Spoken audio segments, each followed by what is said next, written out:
Pero bago tayo magpatuloy ay pakilike ang ating video.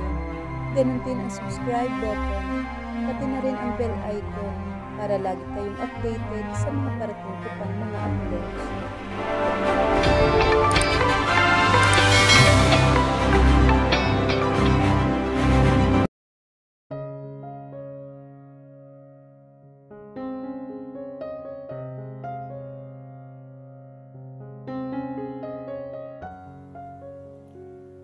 Ang labis na cake dala nila at pansit ay binalot niya para sa dalawang bata na sina Lino at Luna.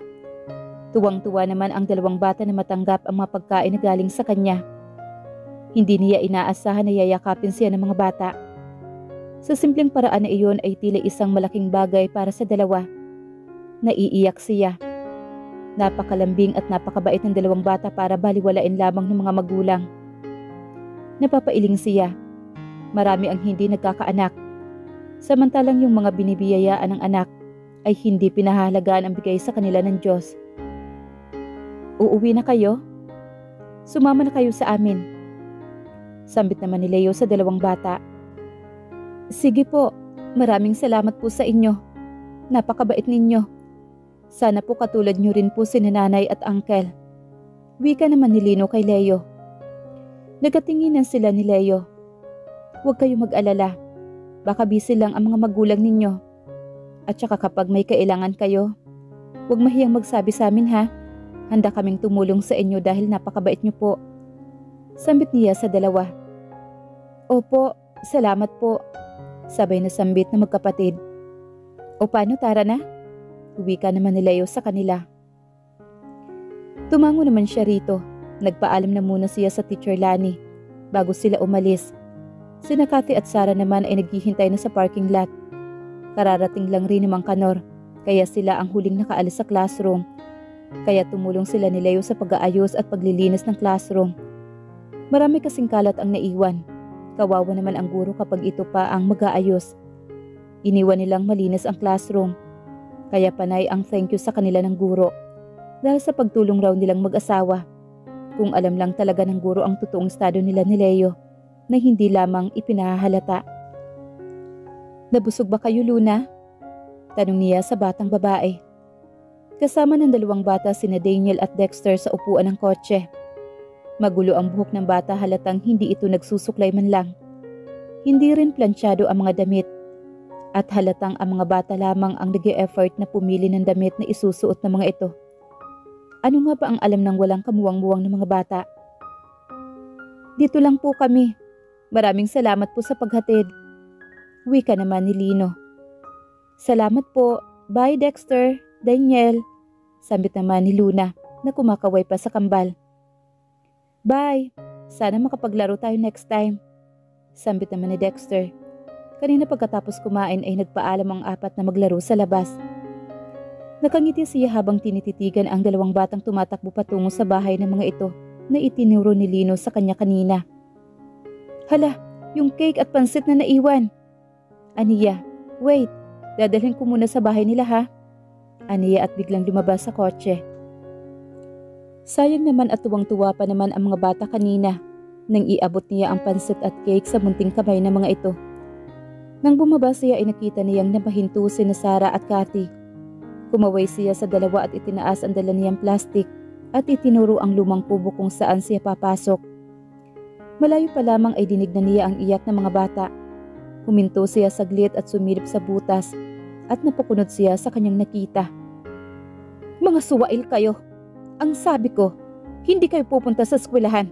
Pero ang tigas ng ulo ninyong dalawa, mga buwisit kayo. Mga malas kayo sa buhay ko. Sigaw ng babaeng habang pinapalo ang dalawang bata gamit ang walis tingting na hawak nito. Sorry po nanay. Hindi na po mauulit nay.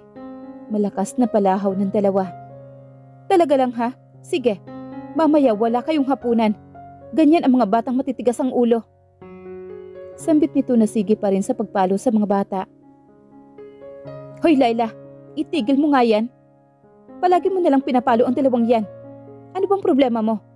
Kung gusto nilang pumunta sa family day nila, edi hayaan mo na. Mga bata ang mga yan. Lumabas naman ang isang lalaki at hinila ang walis sa kamay ni Laila. Lino, Luna, umakyat na kayo. Bantayan niyo ang kapatid niyo ha. Maghugas na rin kayo ng pinggan. Ikaw Lino, bukas sumama ka sa akin sa palayan ha. Dagdag naman ng lalaki. Isa ka pa. Alam mo ba, nagsisisi ako sa lahat ng desisyon ko sa buhay ko. Bakit ba nagpanggap kang mayaman noon? Na nasa Manila tayo. Iisa ka lang naman palang hamak na magsasaka. Pweh, nakakanalitse-litse na ang buhay ko dahil sa'yo. Baling naman ni Laila sa lalaki. Ang sabi mo, gagawin mo akong reyna. Pero nang iuwi mo ako sa probinsyang ito, reyna ng kubo at banyera pala. Anas ni Laila na namumula ang mga mata sa galit. Mahal kita kaya nagawa ko yon. At huwag mo naman sana akong bigyan ng rason para iwan ka. Kailan ka ba magiging kontento sa buhay mo, Laila? Hindi ka ba masaya sa atin? Hindi mo ba naiisip ang anak natin? Malungkot na sambit ang lalaki rito. Hoy Lino, Luna, tigilan nyo na nga yung pag-iyak nyo riyan. Kapag ako magagalit ngayon, hindi lang palo ang aabutin ninyo. Ibibitin ko kayo ng patiwarik. Sigaw ni Laila sa dalawang bata. Hindi pa rin tumitigil sa pag-iyak. Sa lakas ba naman ang palo ng bruhang si Laila kumpara sa payatot at munting katawan ng mga anak? Sige Laila, subukan mong gawin yon at sisiguraduhin kung may kalalagyan ka. Hindi ka pa pala talaga nagbabago, no? Demonyo ka pa rin. Nakita ko kung paano mo saktan ang mga anak mo. Anong klase kang ina? Aniya kay Laila. Hindi na niya kaya pang tumingin na lamang at pakinggan ang lahat ng sinasabi ng babae. Sino ka ba, miss? Tanong ng lalaki dahil bigla na lamang siyang sumulpot. Si Laila naman ay biglang natulala sa isang tabi at tila ba nakakita ito ng multo.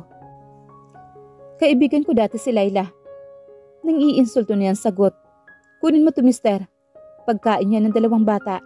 Ikaw, ang laki ng katawan mo. Ba't kailangan mo pang dalhin si Lino sa palayan? Kinder pa lamang yan. 5 taong gulang. Hayaan nyo na mo munang i-enjoy nila ang kabataan nila. Suportahan nyo sila sa pag-aaral, kaya na naman nyo siguro yon. Tama lang naturuan nyo sila sa simpleng gawaing bahay. Pero ang trabahong pamatanda, hindi pa siguro. At lalo na yung pamamalo at pananakit mo sa kanila, Laila. Mahaba niyang salaysay sa dalawa. Miss, bakit naman kami maniniwala sa'yo? Wika ng lalaki sabay kuha sa plastic na inabot niya rito. Dahil ako lang naman ang magpapahirap sa inyo kapag ginawa niyo yan ulit. Aniya, sabay bunot ng 2 baril sa likuran niya at ikinasa iyon. Isabel, hindi na mauulit pa. Pangako. Sa wakas ay nagkaboses na ulit si Laila. Miss, tatawag ako ng pulis. Harassment ito. Wika ng lalaki na makita ang baril niya. O ayan, tawagan mo na ang chief of police. Ninong ko yon. At baka kayo pa ang makulong dito. Dahil I'm sure, nagkapasa ang 2 bata at akong magiging witness nila. Tila natauhan naman ang lalaki sa narinig. Si Laila naman ay biglang naging maamong pusa sa sandaling iyon. May problema ba? Si Sarah. Bumaling siya na makita niya sina Sarah at Karen sa likuran niya. Ito ang mga magulang na naabutan kung sinasaktan ang mga bata. Wika naman niya. Apay sinasaktan? Pasayawin ko kaya yan ng 2. Sambit naman ni Kathy at inilabas na rin ito ang baril at itinutok sa 2. Ganun din ang ginawa ni Sarah. Sa oras na sasaktan niyo pa ang mga bata ay babalikan namin kayo at sa mismong kinatatayuan ninyo ang magiging libingan ninyo. Maliwanag ba? Sambit niya sa 2. Ngunit napakatahimik lamang ng 2 at tila ayaw buksan ang mga bisig ng mga ito hanggang sa binaril ang lupa sa harapan ng 2. Nagsisisigaw at nagsitalo naman ang 2 sa sobrang takot. Opo, ito lang naman kasing si Laila ang namamalo, lalo na kapag talo ito sa tungits. Wika naman ng lalaki. Walang palo, walang tungits, at walang sigaw sa mga bata. Maliwanag ba? Ikaw, Laila, alagaan mo ang mga anak mo.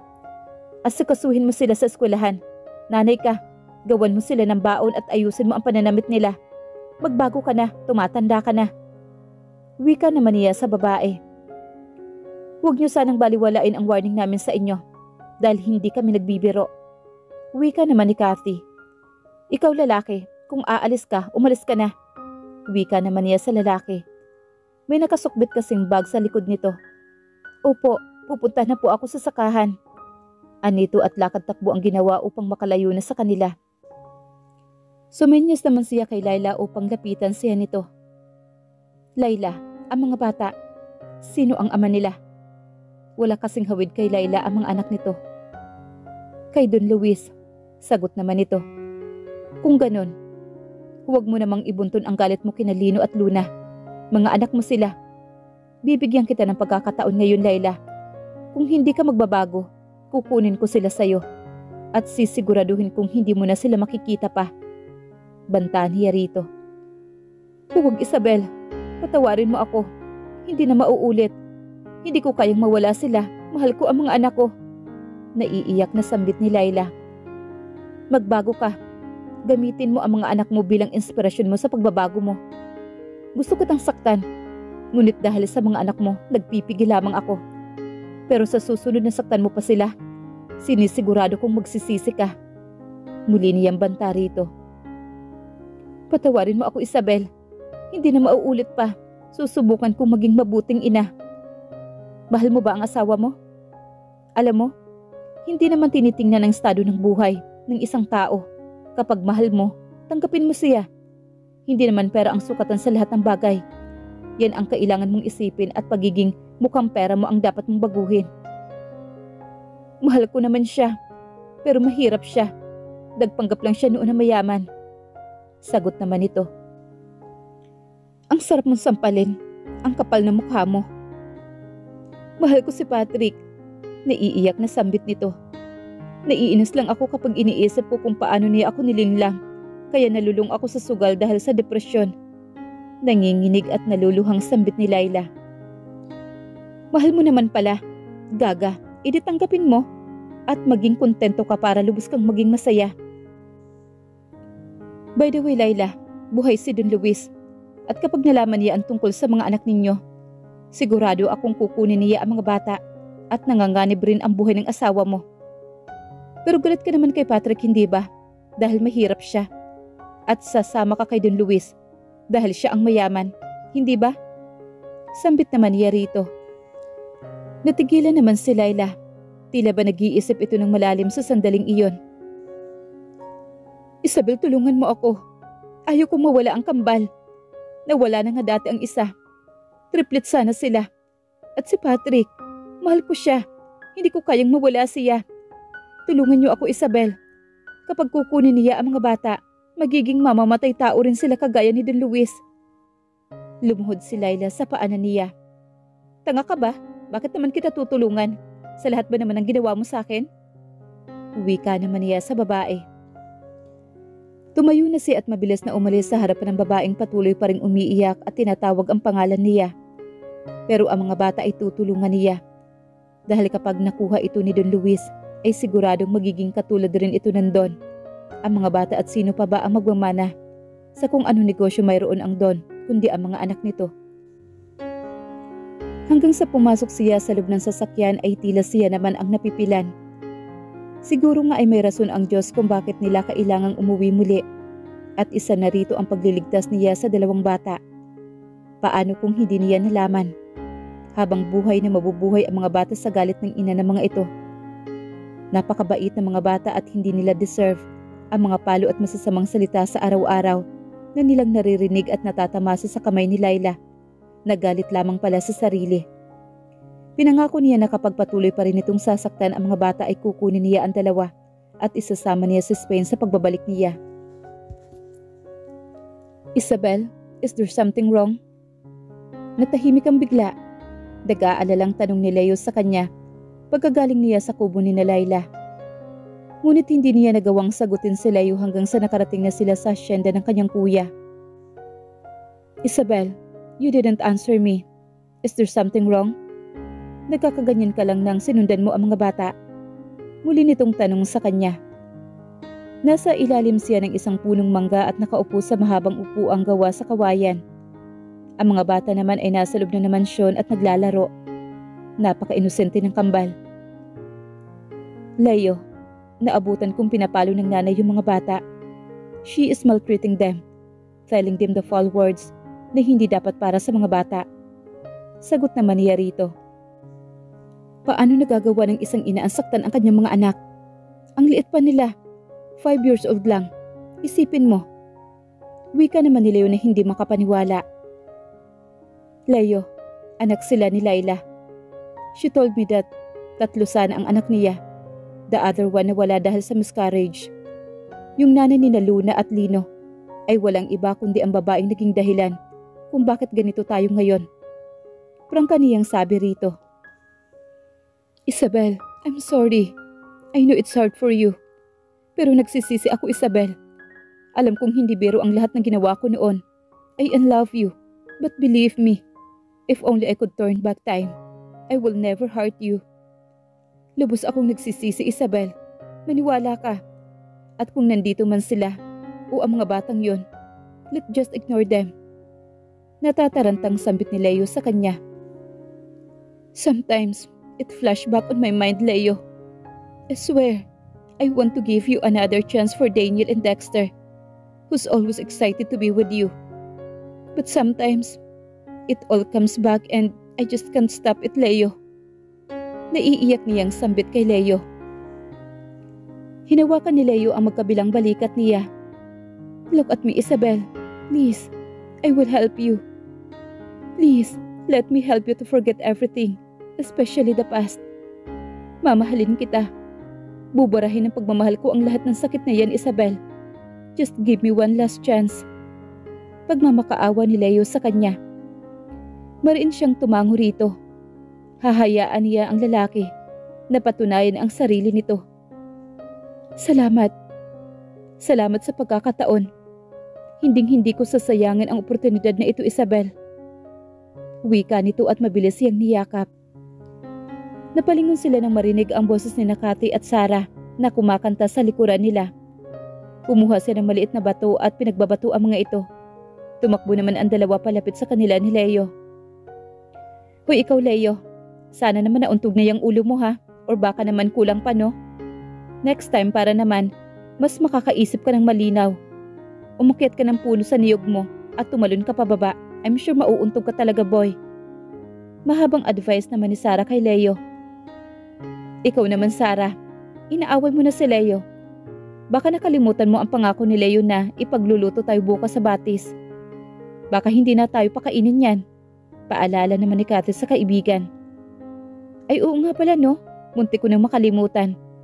Ikaw naman, Isabel. Nakita mo naman na nagbago na itong si Leo. Bigyan mo na ng pagkakataon ng tao. Matagal na panahon ang lumipas at pakiramdam ko naman ay sising-sisi na siya sobra. Tila umiba naman ang tono ni Sarah ngayon ay kampi na ito kay Leo na siyang manglilibre ng pagkain dito bukas. Muntik ko na rin palang makalimutan. Pupunta na pala ako sa palengke at marami akong dapat na bilhin para bukas. Tumayo naman si Leo na maalala na may importante pa pala itong gagawin. Layo, dito ka na mag-dinner. Nagpapaluto si Ian ng foods.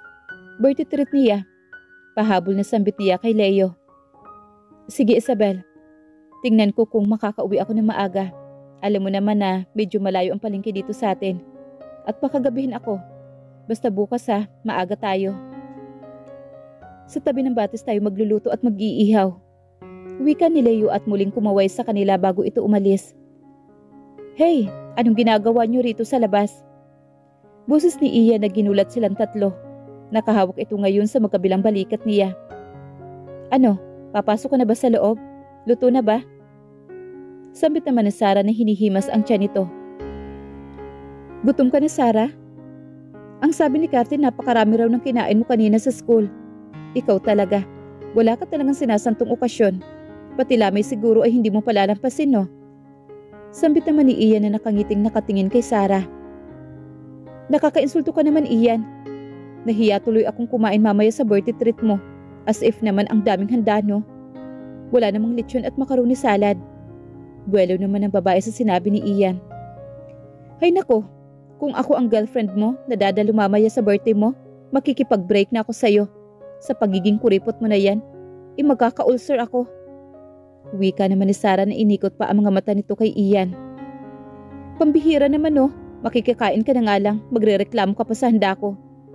Hindi ka nga imbitado. Banat naman nito kay Sarah. Ang sama mo no. Di bale, hindi na nga ako kakain, babalutin ko na lang ang share ko. Dagdag pa nito. Hoy kayong dalawa, para kayong mga bata dyan. Iyan naman, hindi ka pa talaga nasanay dyan kay Sarah. Pumasok na sila sa loob at tinulungan ng maghanda. 5 putahe ang pinaluto ni Ian na mukhang masasarap. Tapos na silang kumain nang dumating si Leo. Sa mansyon nito iniwan ang mga pinamiling seafoods at iba pang karne na iihawin nito bukas. Sinamahan niya ito sa pagkainan dahil hindi pa raw ito nakapag-dinner. Sina Sarah at Cathy naman ay kasama si Ian sa isang malaking puno at nagiinuman. Umupo siya sa tabi ni Leo at pinagmasdan ito habang kumakain. Gutom ka na talaga? Sambit niya rito nang makitang ganado itong kumakain. Nakadalawang scoop pa ito ng kanin. Noong mga nakarang araw ay 3 hanggang 4 na kutsara lamang ang kanin na pansin niyang nauubos nito. Ganado lang ako dahil nandito ka sa tabi ko. Salamat, Isabel. Pinisil nito ang kanyang kamay. Masarap lang talaga ang luto ni Manang, kaya ganado ka. Aniya rito. Dalian mo na riyan dahil kanina ka pa hinihintay ni Ian. Naghihintay na raw ang baso mo. Hindi na ako umiinom. Sagot naman ito. Pagbigyan mo na si Ian. Ngayon lang naman siya nag-aanyaya dahil birthday niya. Uwi ka naman niya. Bumaba sila pagkatapos kumain. Ang masasayang halakhakan ang sumalubong sa kanila nang makarating sila kung nasaan ang 3. Hoy, ikaw Ian. Masaya ka ba para kay Isabel at Leo? Do you believe in second chance or hindi? Sumagot ka nga. Boses ni Sarah ang umalingaw-ngaw sa sandaling iyon at tila ini-interview nito si Ian. Of course, I'm happy. I believe in second chance, of course. Walang perfect na relationship, hindi ba? Para sa akin kung masyadong perfect ang isang relasyon, there must be something wrong, right? Pero yung relasyon na dumaan sa sakit na napakadaming problema at trials, that's the perfect kind of relationship. Mahabang paliwanag nito. Amen, sagot naman ni Cathy. Ganyan ang palaging sagot ng mga lalaki, no? Boys believe in second chance. Kasi kayo naman talaga ang may dahilan kung bakit iniimbento ang second chance. Dahil yan sa panluloko ninyo. Baling naman ni Sarah. At nagtanong ka pa talaga sa akin about second chance, tapos kukontrahin mo lang ang sagot ko? Wika naman na nangangalaiti sa inis na wika ni Ian. Tumawa naman na malakas si Cathy nang makita ang pagkainis ni Ian kay Sarah. O ikaw Leo, sana nga lang ay totoo na yan ha. Baka iniis ka mo lang kami. At saka kung makakakita ka lang ng cutie-pie baby girl, makakalimutan mo na naman ang lahat-lahat. O ano? Proven and tested ka na ba? Yang bagong Leong yan? Tanong naman ni Sarah kay Leo. Nakita niyang inalok ni Ian ng isang baso ng alak si Leo at mabilis iyong nilagok ni Leo. Sarah, that's why I'm asking for second chance because I learned so many things about my past and I regret about my past mistake. Tipid naman na sagot ni Leo kay Sarah. Don't promise. We want action. Yung promises na yan, pwedeng makalimutan ni Minette. In an hour? Sagot ulit ni Sarah kay Leo. Pwede ba? It's my birthday. Para kang pastora dyan, Sarah. Saway naman ni Ian sa babae. Sorry na po, na-carried away lang. Alam niyo naman ang ugali ko, no? I don't believe in second chance, I only believe in take two. Sa mga kainan. Natatawang wika nito na ikinalakhak naman nilang lahat. Yung seryosong usapan pero naging tawanan ang ending. Talagang luka-luka talaga itong si Sarah. Mas masahol pa ito kay Cathy. Mga heartbreaker talaga kayong mga Del Carmen, no? Mabuti pa ang mga Miller. Wika naman ni Sarah. 3 oras silang nag-uusap-usap sa labas hanggang sa naubos nila ang alak na binili ni Ian. Lasing na si Ian at si Sarah naman ang umalalay rito. Siya at si Cathy naman ang umalalay kay Leo. Hoy Ian, huwag mo akong pagsasamantalahan ha, punyemas ka. Painom-inom ka pa, tapos lupasay ka ngayon. Kung ako ang girlfriend mo, itatali kita sa punong mangga. Inis na sambit ni Sarah kay Ian na napapangisin na lang. Habang ang bibig naman ng babae ay walang tigil. Ang sarap niyong pag-untugin mga Del Carmen kayo. Ay, ang bigat mo as in. Yung mga calories ko, natunaw na sa kabigatan mong hayop ka. Uubusin ko ang mga natirang ulam mo, sige ka. Dagdag pa nito. Dinig na dinig sa buong kabahayan ang karatratan ni Sarah. Bes, ikaw na muna ang bahala sa kanya ha. Sumasakit ang tiyan ko. I need to use the bathroom. Sambit naman ni Cathy sa kanya. nang malapit na silang makapasok sa guest room. Inihiga niya si Leo sa kama. Kumuha siya ng malinis na damit at malit na body towel at nilinis muna ang katawan nito. Una niyang pinalitan ang polo shirt nito. Tinanggal ang sapatos at medyas at sinunod naman niyang ibinaba ang pantalon. Sanay siyang palitan ng damit si Leo sa tuwing ito ay nalalasing. Ayaw niyang may natutulog sa kama na hindi malinis ang damit dahil dumidikit ang amoy ng pawis sa kama. Napalunok siya ng laway nang makitang nakabrief na lamang ang lalaki. Hindi na siguro niya papalitan iyon. Sapat na ang shorts at t-shirt ng Kuya Jess niya para sa lalaki. Isusuot na sana niya ang shorts kay Leo nang bigla siya nitong hinawakan sa braso at mabilis ang nabuwal sa ibabaw nito. Mabilis rin namang kumilos si Leo upang ito naman ang mangibabaw sa kanya. She can smell his breath at ang mabilis na paghinga ng lalaki habang ang mga mata nito ay nakatitig sa isa't isa.